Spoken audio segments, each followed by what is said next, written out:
My cooperating teacher had come in after second period and told the entire PE department that a plane had hit one of the towers. And it was almost not a big a deal at that point because we just thought maybe it was a small plane that, lost control. But after third period, he called us back in and said that we were under attack. And over the announcements, the principal asked every teacher to turn off every television. It wasn't long after that parents were coming in to pick up their children. And you could tell the kids who were getting picked up by their parents, but you could also tell the kids who were getting picked up by somebody who wasn't their parent. And all I thought to myself was, this kid probably lost their parent. They were hysterical as they left.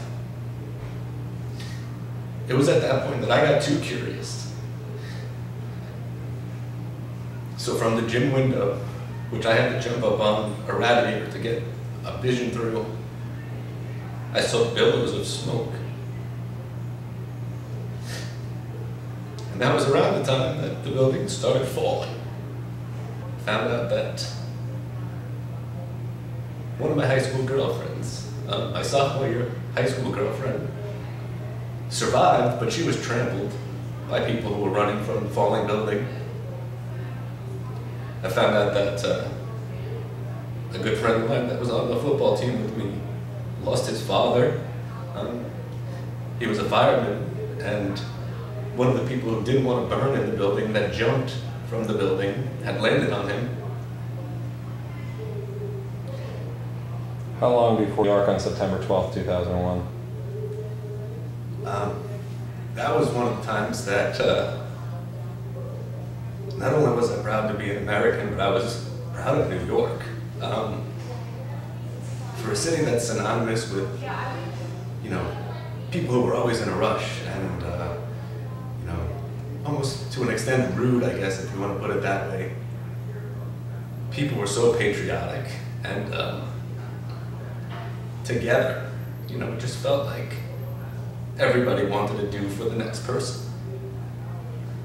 Whereas in any other day, you might have somebody cut you off and you couldn't merge into a lane of traffic. That never happened on September 12th, and probably for months after. My uncle works for the Department of Homeland Security, and he begged us not to go for as long as possible. But it was about a year after that I finally got back in. And it was still an eerie feeling. Like I knew those towers. I have a picture in my house right now of when I was about 4 years old, and the towers are in the background. So it just felt eerie. And now I understand why my uncle wanted me not to go.